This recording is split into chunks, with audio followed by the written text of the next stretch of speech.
Welcome back to the Pause Pod. It's your boy Pause Prince. Today I'm accompanied by your plug's favorite plug, the owner of Entitled Chicago. He's the owner of Kasa Silkscreen. He's gonna be a new dad. Yeah, let's give it up for Aldrin, aka. Are crazy? Thank you, bro. Thank you for having me, bro. This was long overdue. I'm glad we're finally sitting down and having this Yeah, talk. man. Oh yeah. I wanted to bring up how we met. I think it was through Gilberto.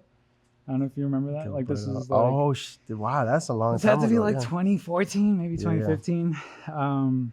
Gilberto, Milo's Market, Gilberto. He, Shout out to him.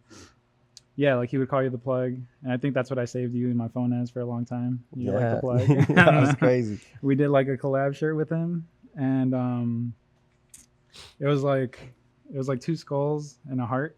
I don't know if you remember. I do remember that. Yeah. Yeah, and then that was one of our first shirts for Adfectus, and you've seen my brand grow into different things, and I've seen you put out hella work and work with so many people. I have a huge amount of respect for you. I feel like a lot of brands in the city wouldn't be possible without you, and people are always shouting you out, and I'm always like, oh yeah, Aldrin's the GOAT, Aldrin. I appreciate it, man. Oh yeah. Yeah, how's it feel being in the game for so long? What does it feel like?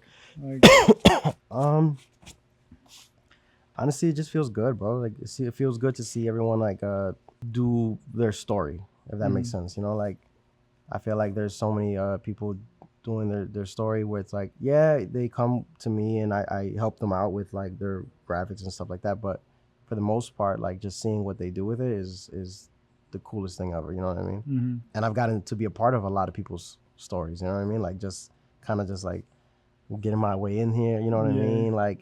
That's what made me fall in love with clothing, essentially. I was doing this for such a long time where I just printed. It's my job. You know what I mean? It's I've known this, I've done this. It's cool. But when I started taking to, see how it affects other people and how they really like it and how it kind of brings people together, I was like, man, I need to have a clothing brand. I was like, this is so raw. It's so self-expressive, What? Okay, so just to take it back, so your dad has been doing this for how long? Shit, probably over 20 years. Damn. So, and this was all in Midway, or when we in our crib, in our garage. And 20 years ago, it was Casa, or No, it was just him. Yeah, it was just it's like a garage thing. We just did it at the crib. Crazy. Yeah, he worked for a bunch of screen printing companies in the city as a graphic designer. So, but then we had our own little setup at the house. And at the time, I was super into skateboarding. Instead of for me, I always wanted. I don't know if you remember those CCS magazines. Yeah. I used to always order online. Yeah, dude, I love those, but I couldn't afford the shirts and stuff. So my pops, instead of ordering them for me, he would just give me blanks, golden blanks, and print the designs on it for me. The exact same design. The exact same designs, bro. I used to have all of them, crew, all that shit. All bootleg. Dude, it was That's awesome. Crazy. So at some point, I think my friends started realizing oh shit, why just hit up, Aldrin? He probably could do it or whatever. And I would just do shit in the crib, in the garage for hours, bro. Just in there. I didn't even look at it as a business yet. I just looked at it as a hobby. This is what we can do. And then from going to the garage to your first, I guess, warehouse, was that the one in Midway that I used to pick up from? No. Or you had what was the first The first warehouse, dude, was in back of the yards on 44th and Ashland. It wasn't necessarily our warehouse. It was a friend's. It was my dad's friend's warehouse, but he gave us a little corner so we could start. And you had the 6-head, or it was just just one 6-head and one small ass dryer. Crazy. The trade-off right there was. My pops would graphic design for him, and for him to allow us to use that space. So anytime he got little jobs, he would just give them to us, and we'd do the little jobs, I think your dad was the first person that I ever seen. I don't know if I was in his office or if I was in the warehouse, and then I seen his computer. He had a thing connected to it. I don't know if it was the Intos or the Wacom.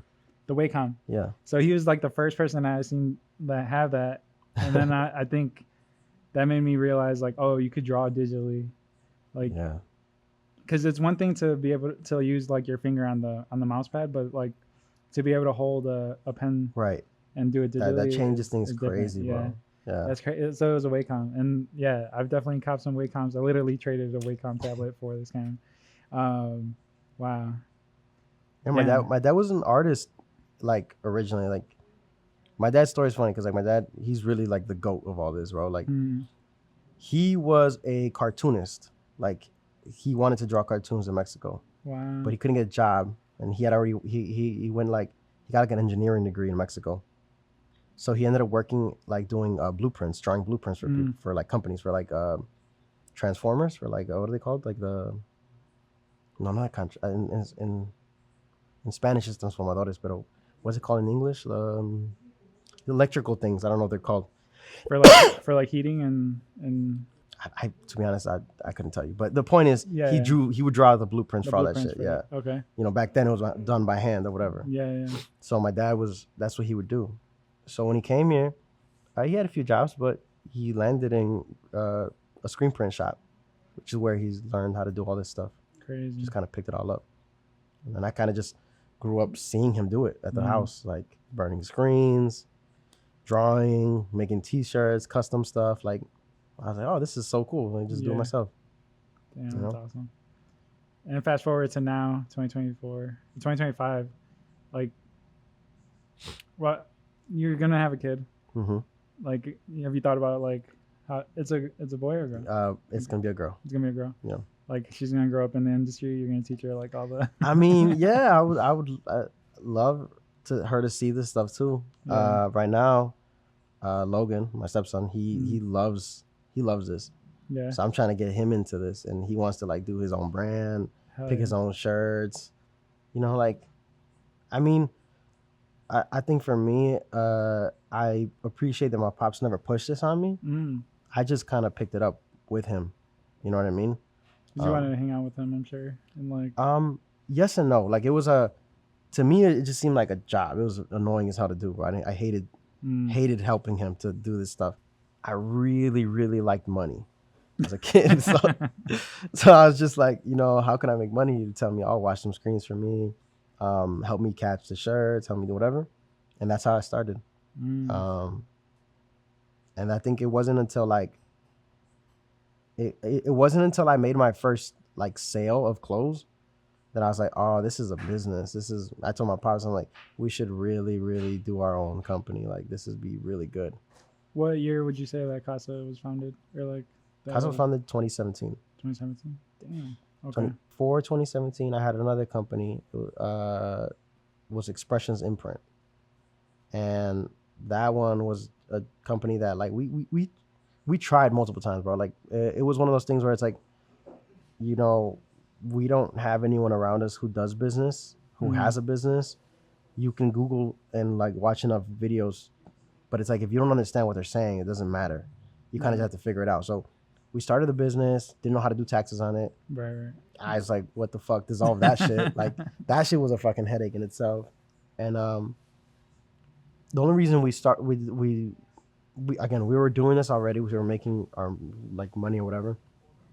The only reason we decided to actually, you know, incorporate or whatever was because I had made a lot of money one year, and it was all going to my personal account. Yeah. And I was just like, I don't know how to like report this. Like, this is a lot of money for someone who doesn't have a job technically. You know what I mean? Right. So I had to kind of just figure that out, bro. That's exactly what made me want to get the LLC. Just because, like, yeah, I guess I wouldn't want to get in trouble in the future, and also like, I don't know, but people kept talking about like the write-offs and like tax incentives and all this stuff. I still don't know how that shit figures out. I still got to do my taxes this year. Same. But so you and your dad kind of had to figure it out together. Okay. And then Yeah. you were helping a lot with that. Yeah. Especially him being an immigrant. You were born here? I was born here. Yeah. So like, I'm sure that's a whole nother like battle in itself. Yeah, that's a whole thing, dude. Yeah. What year would you say Entitled was founded? Officially founded 2018. After Kasa. Right after Kasa. Yeah. I actually met a homie of mine. Shout out my homie Fresco. he was the one that was doing the branding stuff. He's the one that like I saw really doing it, and he had a storefront and all this. Do you remember? I don't I didn't know. know he had a storefront, but I know he's pretty popular in Chicago, and his like community really shows out for him. Yeah, he had a storefront, bro. He had a storefront on North, and when I met him, this is how I got into the clothing brand game. Like when I met him, I was just starting off as a like I didn't have any jobs. No, I screen printed, but I didn't know anybody who needed screen printing. He was one of the first people I met. Like that was like, oh, I have a brand. I need some stuff printed or whatever. So in that sense, I was like, okay, cool. When I first did the job, and then I saw he had a clothing brand and this and that, and he had a store, I would go and just hang out at his store, just to kind of see how like all that moves. You know what I'm saying? That's how I met a lot of people. That's how I started seeing like how the clothing brand game works. Was it just called Fresco? It was called Soul Fresco. Soul Fresco. Okay. So it was like a sneaker slash. I mean, I think it was supposed to be like a sneaker store slash clothing store. Okay. But he was the only one that like I knew that was really doing it, that looked like us. You know what I mean? Mm-hmm. I was like, oh shit, like this is the only person I know that like is there at that level. You know what I mean? Yeah. Obviously now I've met so many other people, but at the time that he's the one that really got me into it. And then I had ideas for a brand for a long time. I really just like would design, and I would never put nothing out. I would just design shit. And then my homie Dave, Slackers Dave, you know? Yeah. He's the one that was like, bro, just put it out. Just like you have all these designs, like put the brand out, do the brand, you know? So I was like, man, fuck it. You know, I'm like, I'm doing this anyways, might as well. Do you remember your first tee? Like, I do remember my first tee. I remember my first drop specifically because that one was the one I dropped it, did a photo shoot for it and all that stuff. I did a windbreaker. I don't know if you remember that one. It was like with the letter E on the left chest? and the gold entitled in the back and the gold whatever. Yeah. I think, and it did so well. People were really liking that. So, that was like my first official drop. I mean, I had a couple T-shirts that I had released before that. Yeah. But like just for the homies and stuff. There was like I always say a renaissance. Like I always like when I tell people about like the history of what we've been doing. Like there was a era of your brand, my brand, Astro, like slackers, like we all did the same, or like we were in the same dude, everybody was and it was just it felt like yeah, we're all Latino and we're all making clothes, but I miss those, you know, like I feel like we never appreciate those times until they're gone. I don't know, we're also just like at a different point in our lives when we're not necessarily trying to do the pop-ups anymore, like we're gonna have more intentional events. I mean, I think a lot of us were trying to just be like, all right, cool. We did the pop-ups. We know our people are gonna show up. We do all these things. Like people, some of us had really successful events, and I think we all kind of just try to like, all right, now how do we like establish ourselves like as legit like brand or whatever. And I think that's where like, at least for me, I can only speak for myself. Like that's where I tried to stand out when I was like, all right, cool. Like obviously I have the hookup with production. Like I'm probably going to be the fastest one bringing shit out, and I can bring it out in most colors. And you know, that's the only way I could dominate the market. You can control your quality. Right. Yeah. So I think for me, it was just doing that. Like I started flooding, and like my website was like flooded with fucking merch at all times. Yeah. And I was doing well, bro. But it got so overwhelming. So fucking overwhelming, dude. Like as a one-man team, I had at one point I still had two people working here. Obviously my parents, but like I had two other people, a printer and just like a helper. And even then I couldn't do it. I think Jedit worked here at some point, right? Jedit worked here too, yeah. It just felt like you didn't know like the direction of the brand, or you didn't know how to handle. I think I wasn't good at handling the pressure. Okay. Of like meeting timelines or deadlines, but still having like clients and stuff that I still have to meet. You know what I mean?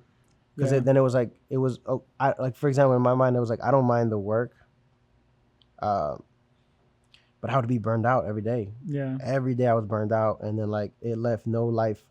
It left no time for me to have like a mental space for myself. Mm-hmm. You know what I mean?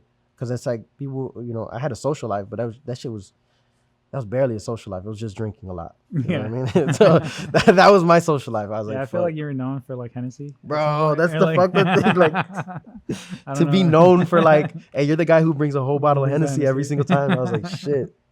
Yeah, that's.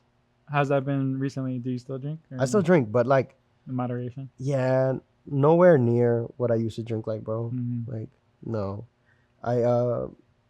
I mean, yeah, I mean, I kind of just took a break from the brand for a bunch of years now. Yeah, recently you said it's your 7-year anniversary, but yeah, only 3.5 were like taken serious. You feel like because you took a break from producing. I started falling out of love with it, man. I wasn't happy with what I was putting out. Nothing was intentional. I think it was just a money grab. I knew what I wanted Entitled to look like, Mm-hmm. but that's not how I felt in the moment. It's like it didn't make sense to me because I don't feel like that at that moment. You know what I mean? It just like it just felt disingenuous to me. That's like I don't even feel good about putting it out. Right. People were like, "Oh, bro, it was wrong." I'm like, I don't care. It's like it's weird. I do not like it, so I stopped. That's it. That's how I feel about Pop's prints to a certain extent, because it's like I appreciate it because it got me to this point, but it doesn't resonate with me as much. But I know it resonates with others. But I feel so Entitled always had like I feel like we had that in common because you're starting from it's like an uphill battle. Like people look at the pig and they already like have bad connotations toward it. People look at Entitled and they already look at it like a negative word, you know? That was a crazy name to pick. You have to like prove them wrong, or you have to like explain to. I mean, it's attention grabbing for sure. I remember the show at Jetets. It was a really good show. Do you remember that we both had our brands there? I think I was showing more art, and then you might have had a rack there, or you had Entitled merch. Yeah, I do remember. And I remember like customers coming in, and you explained it so well. Like you want people to feel worthy. That's essentially what Entitled is, right? That they're deserving of their blessings. And right. Yeah, I just remember you like that pitch was like really well, and I definitely incorporated like a pitch for Pause Prints. And dude, I promise you that half those pitches I would. It was the same message. Yeah. That's why I came up with it, right? Mm-hmm. But like essentially it was like I'm entitled to, like I'm also entitled, like as much as everyone else is, I'm entitled to whatever, right? Yeah. But those pitches, bro, when people would come and ask me, I was like, all right, here goes my creativeness. I'm just gonna pull this out my ass. Like I'm gonna figure out, and I would word it in a way that I was like, people would be like, wow, that's so amazing. I was like, cool, thank you. I remember this one time I had this lady come up to me, this older lady. I don't even think she liked streetwear. I don't think she liked clothes. Yeah. But she bought it just because she's like, wow, I bought it because of you. I was like, exactly. Thank you. I was like, damn, that's how I realized. I was like, man, I'm a good salesman. Fuck. Yeah, it's like years of like saying the same thing and you get better at it. And literally now I don't even have Adfectus anymore, but I can explain it better than I can like my newer brand. Because like for the longest time, whenever I would try to do that pitch, like I would always fumble, and it's just funny because I'm not even making clothes. Why'd you stop Adfectus? So Adfectus, I feel like I need to tell my story, and who tells it better than you? Right. Yeah. So like that's why I was all in on Pause Prints, and I was like, I'm gonna die by this pig. I'm gonna make this pig fly. And now I feel like I've done that, but at the same time, like the Pause Prints and like the symbol of like making the pig fly and like proving people wrong, it's very much like escapism. Like it's like oh, you'll make it out of here one day. Like you'll prove them wrong one day. And like that's not how I feel right now. I know a lot of people in the world still feel like that, especially like when you're younger, when you're like in your teens, you want to prove people wrong. And it's like instead of trying to escape, instead of like looking for alcohol, drugs, and all that to like try to distract you, like I really want people to, like you said it, like face your fears, like face your problems like head on. Like be more rooted, and that's what palpable is. And, like I have that battle to fight, and while still trying to like uh, be relevant with the pig, and I'm still that guy. But yeah, I'm sure. Like I don't know. Have you had a thought about like starting a new brand, or Dude, is it always entitled? Crazy. No, yes, I've wanted to start a million brands, bro. Yeah, because all that time. Yeah, I mean, I went through the motions with entitled when I stopped. You know, I was like, oh, this isn't me no more. Like, I don't even like it. Like, I'm gonna start a new brand, or I got to the point where I asked myself, do I even like clothes? Like, what am I doing? But I think ultimately, even this last time, like, I started a sub brand to my clothing brand. That's what I did. I realized that the two can coexist. Like, Entitled Chicago is me, but I also have a sub brand, which is Gracias a Dios. Oh, fire. So that's GAD Studios that I kind of, I abbreviated it because I don't know how people, I don't know what people's, feelings are towards, more religious shit. No, I love that because it also like plays on. So your last name is Garcia? Garcia. But I wanted to ask like how you got the name AK, because. Oh, my middle name. Oh, okay. Yeah, my middle name is Kevin. Ah, so that makes sense. Now for the whole world to know. Yeah, I can leave it out if you want. But no. Kevin, yeah. Okay, so then you just go do like a beep, so that nobody hears it. I feel like Gracias a Dios it kind of sounds like Garcia. It's like Gracia. So it's like it's similar with like palpable. My name is Pablo Alejandro, so it's like Pablo Ale, and like if you mix around the words. Is that how you got it? Letters, yeah. Okay. Well, palpable is just like the feeling of like something tangible. That's how I shop. Like when I go look for clothes, like I'm always thumbing through the racks. I want people to, and the same thing like touch grass, like it's also related to God. It's like we know that there's a feeling out there. We know that there's something out there. Oh, I like that. I didn't know that. That's dope. Yeah. And it's funny, like the older we get, the closer we get to God. And I don't know, especially having kids yeah, definitely. Yeah. I think, well, for me, when I did Gracias a Dios originally, because like I tried to do something. I'm like, all right, let's go back. I did Entitled. That's the person who I created for myself. That's like my persona, essentially, right? Everyone knows Entitled Chicago. Like, that's just like me. That's my personality. And then Gracias a Dios was like, who knows me best but like my family. Mm-hmm. The intimate moments that I have with my family, the like, the most meaningful shit to me. I appreciate that more. Like just the vulnerability of it. Yeah, like, so Gracias a Dios, like for example, whenever I got it because like whenever we eat as a family, there is not a meal that we like eat and we don't get up and say, oh, Gracias a Dios, Gracias a Dios. And it's just, I've said that a million times, like my entire life. You know what I mean? And I think for me, it was just like, damn, I think that's it. Gracias a Dios. Like that's GAD Studios right there. I have special plans with that brand. Like I said, it's a sub brand. Yeah. So I haven't really released a lot of things, but I do release little things here and there. People will start seeing, snippets of it. Yeah, and I feel like as much as I stopped doing Adfectus, I feel like if I would have stuck with Adfectus all this time, it could have been like something big. But the biggest brands, and I've known this because it's like Pops Prints has been my main thing for so long, and it has like the longer you do it, it turns into a life of its own. Like it has its own life, So I've seen a lot of brands like die. I'm sure you have too, or like that don't do any, or like just creatives in general. They just stop. So I don't think you should stop Entitled. I think if anything, it has its own life, and it's like something that maybe you could pass on to someone, or like how you said, you're gonna learn like who to delegate and like. I mean, that's what I'm trying to do. Yeah, it's not like I think that's why when I came back with it. Mm-hmm.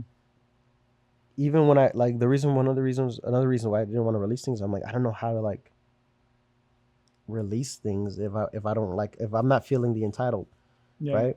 But then I realized like that's not true. I do like the brand Entitled, right? uh, but I needed to incorporate something else, which is this little symbol right here.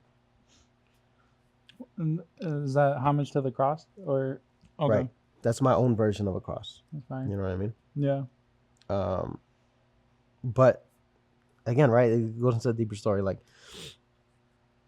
it means something to me, and I incorporate it. So when I think as a creative, when you design, and I only know this because, again, like I said, I don't design like you design, bro. Like, I'm not like an artist like that. I can draw, but I'm not that great. But I think now that like a few years, I've been trying to like learn how to design a little bit better. I think a lot of places where people, especially creatives, get stuck in, and the reason why they stop doing, is because it's like once you get out of touch with your art, and it doesn't feel personal no more, it doesn't feel inspiring anymore. Like, you don't even want to do it. And I think that's what happened with Entitled. But I used to think, I'm like, oh, like something's wrong with Entitled. I just don't like it anymore. I'm like, it's not that. It's just you need to put more of yourself in there. Make it more personal. You know what I mean? Like, or personable. Like, it make sense to you. At least for me. I think that helped me to like, all right, now I want to do this again. Yeah, because you're the one that has to look at it a million times. So you got to be happy with it you're putting out for sure. Yeah. Why Lucky Forever? Or like, why is because you have another design too, right? Yeah. It's like slot machines? Well, the 7, essentially, I'm using the 7 right now is because 7-year anniversary, essentially. Oh, duh. Yeah. So that's, and then again, this plays into the whole like, make it something for yourself. 7-year anniversary. But 7 is also my homie's favorite number who passed away. He had a tattoo on his leg. So he had a lottery 7 right here. Oh, crazy. But I'm like, and it was like, again, the reason why I put Lucky Forever. You know what I mean? It's little things for me that I put in that people don't need to know. Like, they're not going to know. It's like, you know what I mean? Yeah. But it makes me excited about it. You know what I'm saying? And like, it's still Entitled. You know what I mean? It's still. No, that's fine. Yeah. One thing that I've been trying to like change with my designing process is like, instead of making the design and putting it on t-shirts, crew neck, sweater, like the exact same design, is like design it specifically for the garment. Yeah. So like, if it's a long sleeve, like add some sleeves on it, some sleeve prints, or like, I'm trying to push that a little more. Like, I think that's what's gonna separate people from merch to a clothing brand. Right. It's like things like that I've been picking up. I wanted to talk to you about blanks. What are like some of your favorite blanks, or that you see like are popular right now? I feel like favorite for like my clients, or favorite for me? For you. For me personally, dude, AS color. Really? Dude, I fucking love those blanks. That's crazy. They're my favorite blanks for sure. You like the way they fit? Yeah, I like the way they fit. Don't you think the sleeves are a little short? Or depends on which one you're getting. Maybe I've only seen the really like thin ones. Oh yeah, no, they have the heavy tees. They have a heavy tee. AS color has a heavy faded tee actually. Which is that all style or no? No, not all style. Is it a different company? It's different, yeah. Okay. They're fucking raw, dude, and they offer a cropped version of the same tee. Oh wow! So you can get the t-shirt regular size, like if you don't want to like crop, or you can get it like 2 inches shorter, and it looks super raw. You know what I mean? Crazy. Yeah, and they offer like just all types of blanks. Yeah, it's raw. No, that's a good game because I feel like everybody right now is using Los Angeles apparel and like Shakaway. Yeah, I mean, I don't like how tight the necks are. Yeah, I love LA apparel.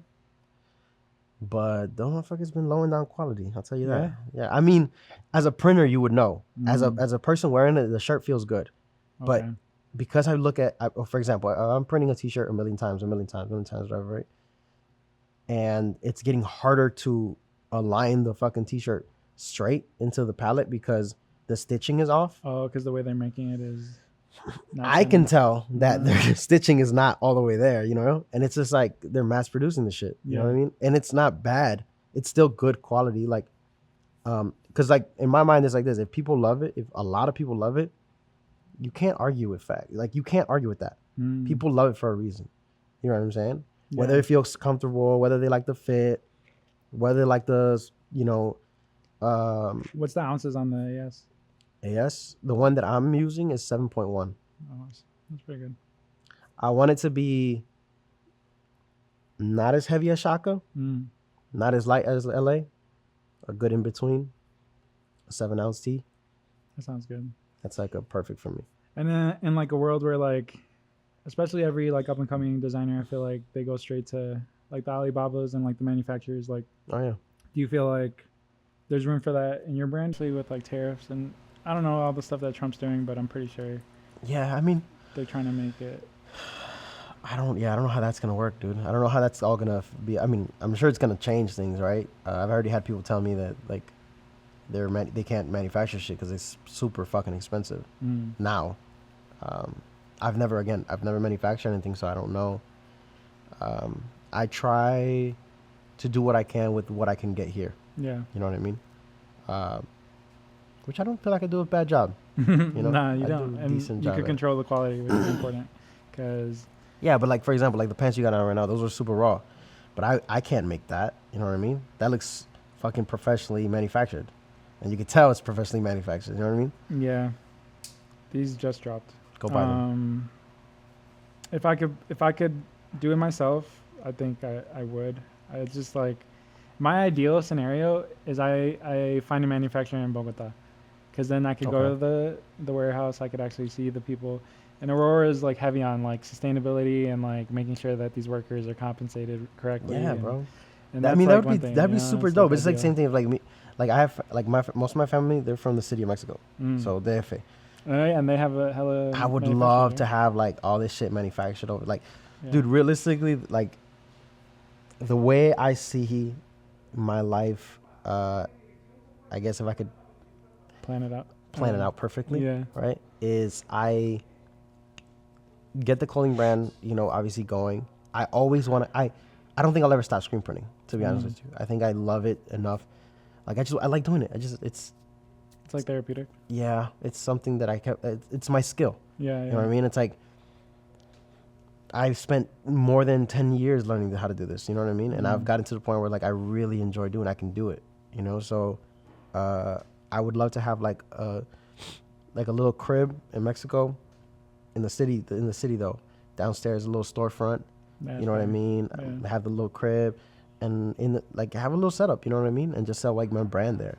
You know what I mean? Like in Mexico? Yeah, in Mexico. I always wonder that because there's like people, I think Fresco also, he moved, right? Or he went to Texas, and like certain people always want to leave Chicago. Yeah, I mean, but Fresco was from Chicago. He moved to Texas. He moved in a lot of places, bro.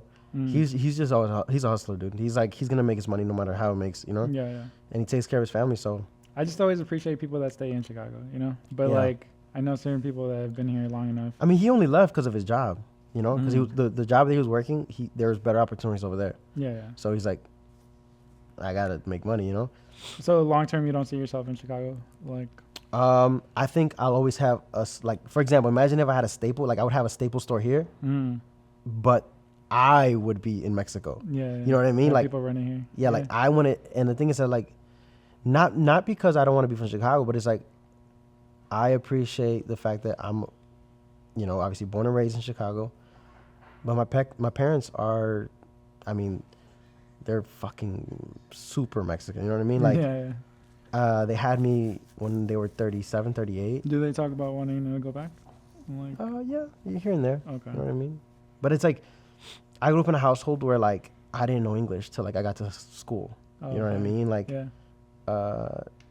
everything that we do is based off of like, I mean, they got here late, bro. I was born in 93. They got here in 91. So. It's kind of similar. I was born in 95. My parents got here like 2000 or something. Okay.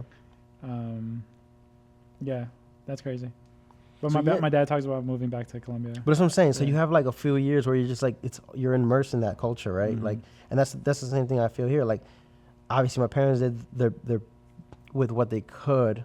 I obviously had to experience, living in Chicago culture, right? But as soon as you step inside the house, it was nothing, like nobody spoke English there. Yeah. You know what I mean? Like, Do you feel like your dad or like your?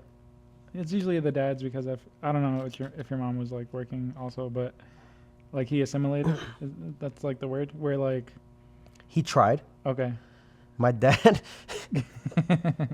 my dad had, imagine being an immigrant, bro. And my dad only got jobs working alongside either other immigrants or Americanized Latinos here. Yeah. Or black people. So his English is funny, dude. Like it is a mixture of, it's like, I remember being a kid and it was just like, what does y'all mean? What is like just, because he would listen to, like urban essentially, right? I guess you would say vernacular, and he would pick up on it. And like, I think for him, it was one of those things where it's like, especially in this industry, bro, like in the factories, you're only going to see really like a lot of minorities. You know what I'm saying? So my dad would be so confused because he was at the crib and he would tell me, he's like, all right, I learned English when I was in Mexico. But the English that they learned over there was like British English. Yeah, that's what my uncle said. And I was like, what the fuck? So he's like, I don't understand what the hell you guys are saying. I was like, all right, cool. Like, so, my dad made a lot of friends with a lot of people. One of our homies is Trell Miller.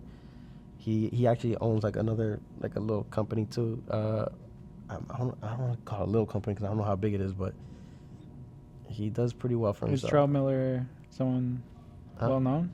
No, not necessarily. I mean, well known in like, the way I like to describe it is like well known in you could be well known in like certain communities. You know what I'm saying? Oh, okay. And he's been one of my dad's, like, realistically one of his like great friends. So like, I mean, he's seen me grow up my entire life too. He's been going to my dad since he was young. I think he's like 40. Making clothes? No, like he has a company. He does this like a outsourcing kind of screen print company too. But crazy. He does like other stuff too. You know what I mean? Mm-hmm. He helps a lot of brands or like a lot of companies get their merch and stuff. But yeah, that's one thing I was gonna bring up on this pod. Like, it really pays to know you or like just know a printer, because I've definitely run like some jobs through you, and I don't know, like you've had situations like that, right? Where like, I think this one time we were at a brewery, and you were telling me that a client, like, I think you charged like he was the middleman, and then you charged like the actual person or something, or like, does that happen often where like people kinda, oh yeah, dude, that's it's a business in itself, like, to know. Yes, it's people. A lot of people say, like, why would I do that? Like, I get charged more, and and it's like yes and no. The thing about it, sometimes it's like, middlemen are great if you don't want to hassle, right? If you're not like really like, you just need something done, right? Then, and they already know how the printer needs everything done. Yeah. So it just alleviates the printer having to deal with clients or customers that don't know anything about this. Right. And it alleviates the customer having to deal with the hassle of like having to figure out, how many shirts, how many pieces, what colors, what's the quantity, what files, it's a lot of information that you need to know beforehand before you get a project actually started. It isn't just like, oh, how much is a shirt? I'm like, I don't know. Depends on, you know what I mean? It's like saying like, how much is a cake? And then you have a little cake, a little fucking, you know what I mean? Depends on what kind of cake you want. Yeah. Yeah. I've had people, I do offer it as a service because I know people. Yeah. Like you and like embroiderers and stuff, but 90% of it I don't take just because I don't want to deal with it. And like, if I could just send them to you, I'll just send them to you. But I know sometimes you might not take on like somebody that, like you said, doesn't know what they're doing. I will say this, like, and maybe this is bad on my end, but as a business, I try my best to be as helpful as I possibly can with most people. And it works, I help a lot of clients kind of go through the motions of understanding how to present things and how to come like correct, in a sense of like, it isn't just like, oh, I got money ready. Like, that's great, but like, you don't even know how much it's gonna cost. You know what I mean? Like, I need to know what amount of work I need to do. Mm-hmm.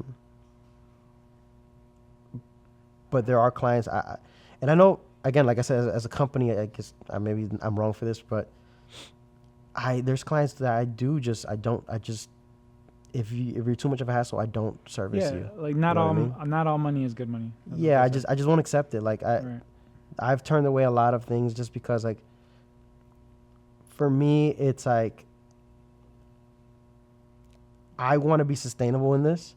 I love what I do, and I always want to like help as many people as I possibly can with what I do, and obviously help myself with the brand and stuff like that. But yeah, I don't want to just do things for the money, for the sake of money, especially if it's gonna be a fucking headache. Mm-hmm. I won't do it.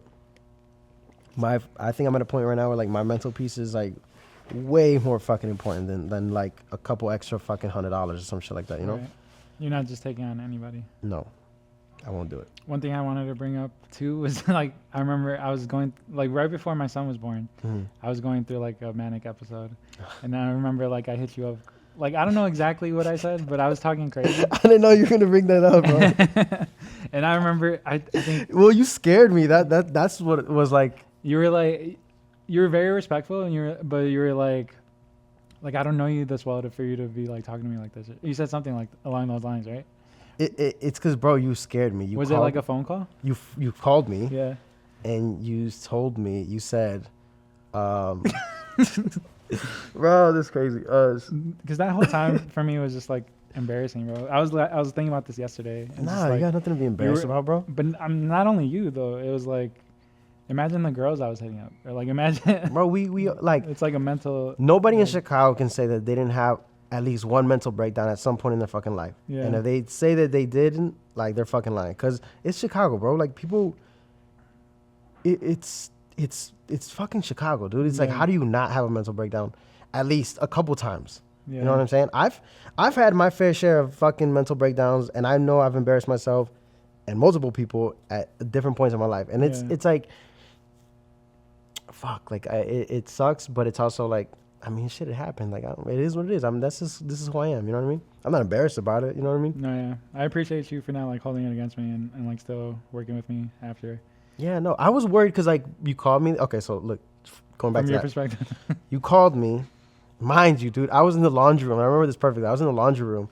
I was just doing laundry, and you didn't even let me speak. I'm like, "What's up?" And you were just like, "Bro, I love you." Like, you were just like, "You've been such a cool person. I want to get to know you better." Like, you're like, and I was just like, "Bro, like, are you good?" Like, this is coming out of nowhere. Like, I'm like, "What happened?" Like, because we're not that close. Yeah. Right. Like, I mean, we've done business, but like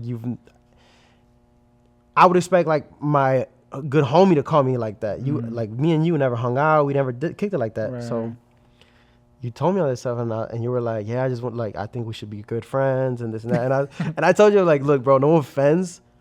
Like I think it's cool. I'm down to like be cool with you and this and to get to know you and stuff. But I'm like, I don't know if that's not how you go around."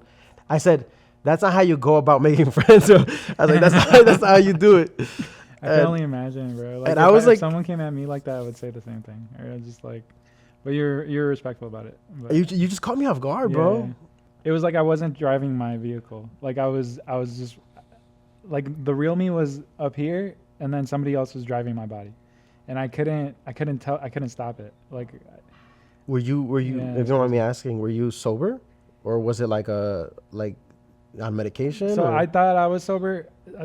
It's so like that whole time period, and I want to talk about it more, and I want to like, because I have so many questions. I had taken acid in June. My baby was born in July. Okay. But for the whole month of June, give or take, I felt like I was on acid. So like it didn't stop. Like it was just, it's that Gemini month. You know what I mean? My sister's born in June. It like triggered it, and then it didn't stop. Maybe like a month, because I went to a clinic, I like got out, and then I felt like a little better, and then right when the baby was born, it like triggered again. Oh shit! But I wasn't taking anything. I wasn't like, I might have smoked some weed or something, but maybe the weed was like the weed like reactivated it. But it was the stress. It was the stress of about to have a kid, I didn't have a stable job. I was broke. My car was shitty. Like it was just so many things like piling up. Like at the time too, like I'm about to have a kid with someone that I didn't necessarily want to be with for the rest of my life. So it was all that, and then in that, yeah, I was like super motivated, and I was like calling everyone like, "Ah, we're gonna get so much money, like we're gonna be rich." We're gonna like. So you were probably like. Yeah, I mean the thing is, that it wasn't like you weren't disrespectful either. You were just like very like we can work together, like we can be good friends. We can. I'm like that's cool. Yeah. I'm like, bro, but where's this coming? It was like a Sunday, like at 2 in the afternoon. I was like, it was so beautiful, sunny outside. Yeah. I was like, why is this man calling me like this? I wonder what the rest of your day was like. Like you just probably thinking about like, why did Paulo call me? Bro, like, but see, this is what I'm saying. Like, okay, you tell me you were going through like a manic episode at that time. Let's see, what is this? What year was this? It was 2017. 2017, bro. 2017 in June. What the hell was I doing? I was fucking. It was probably like right when you started taking Kasa serious and stuff. Yeah. Yeah. Yeah, because I didn't even have the brand yet. Yeah, yeah. I didn't have the clothing brand yet. Yeah. So it wasn't like I was popping out at events that much. You were we were working because of you essentially because of Adfectus yeah. and like yeah, me and Squared had a joint bank account like for Adfectus, and okay. I cleared it all out. Oh shit! I spent it like in one go, like just shopping. It wasn't even that much in there though, but I spent it like shopping. I spent it like just going out to eat, like just like having the best day of my life. I bought like a half an ounce, like the first time I ever like bought in bulk, and then I remember Squared like being like, "Yo, did you spend all the money in the account?" And I don't know what I told him, but thank God for Squared for still being cool. And like, shout out. It wasn't that much, but I probably owe him a few dollars.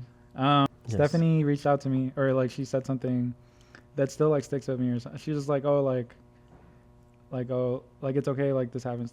Like I just remember her being like very understanding of it, and it's so funny because like I know her through like a mutual friend, and then I know you because of the clothing, and I was like, "Oh, what the hell?" And then it was like two different worlds that collided, and I don't know how long ago that was. Now you guys have a kid together. Yeah, now we have a kid together. Nah, dude. How does it feel? Amazing. Like, yeah. I think we're in a really, really good place. We're happy. This 3.5 years of a break that I took from the brand, I took it to kind of get all my personal life in order more than anything. I wasn't happy with who I was. Like, you say you didn't have much of a social life outside of like drinking and stuff. Right. I did have a social life. Don't get me wrong. I had my friends and stuff like that, but it was like everything was revolved around like, and it's no shade to no one else. It's all on me. Like, I couldn't go out without like feeling like I had to impress somebody, make some money, make connections. Everything felt super forced. It wasn't genuine. Everything was like, how's it gonna make me look? Like, how am I gonna do better in whatever, right? And it's crazy because like I think about it back at the time, like I didn't really have a closer relationship to my parents, and now I do. Like now we talk about like things, life and kids, and you know, like now me and my girl, we're having a kid, and like we're able to like talk about things, and like I just mentally, I'm just in a way better place, you know. But it took a lot. It's interesting because like I feel like I didn't get that with my parents until I moved out, or until I worked at my dad had been at this company for a while, and then he was able to get me in as a lower position, like a mechanical assembler. I was in there for 4 years, and until I shifted to finding my own job or like my own career, I feel like that's when they started taking me serious, or like that's when I was able to have better conversations with them, because it was always like when are you gonna get your shit together? When are you gonna get a job that has insurance? But I'm sure it wasn't like that for you because you and your dad worked in the same industry. So like, what do you think made that? I think what the difference between like, I guess I would say my family and the way we operate, you could say, my parents really taught me that it's like all we have is each other.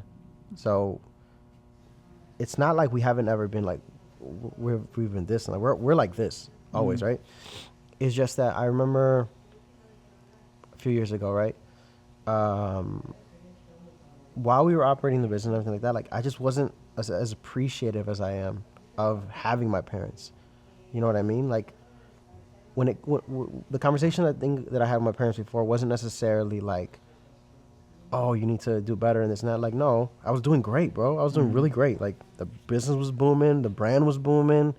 You know, without like sounding crazy, like money wasn't the issue. Nothing like that was the issue. My mom was just really worried about me. My dad was worried about me because they were just telling me like, you know, we're not gonna tell you what to do. We don't, you know, obviously you're, you know, you help us and we help you, you know, all this stuff. But, you know, be careful with like what path you're going down, because it could lead to a lot of unhappiness. So they kind of like called it out and then saw it happen, and then I'm sure there was a breaking point. Or like, yeah, well, my breaking point was I lost 2 of my best friends in the same year. You know, so that was after that. I was like, fuck, like I had to stop, slow down, and really focus on what matters. Like the most important things. Like fuck everything else. Like, yeah, dude, it was a fucking headache. Because I mean, at that point, the most important things that mattered to me were just the business and the brand. Right. That's it. And as much as I loved it and it was great, it just didn't feel right. Yeah, it's like it doesn't mean anything. And I talked to Aurora about this yesterday. It's just like success looks different for everybody, and we think we know what we want, and then once we get it, we're like unsatisfied, and it's like, I don't know. I think you constantly have to ask yourself like, what do you want, and like, what do you want, and like, right. Why do you want it? And when you have the ability to like, okay, you can comfortably go out and party whenever you want. You can go to the club if you want. You can comfortably do a lot of things because you can go on vacations if you want. So, but when you're able to live a life a little bit more comfortable in that sense, and you realize, damn, like, even, you know, doing all this stuff, like, I can't be happy no matter what I'm doing because I'm you know, fucking grieving or whatnot, right? You start realizing, like, fuck, it doesn't matter.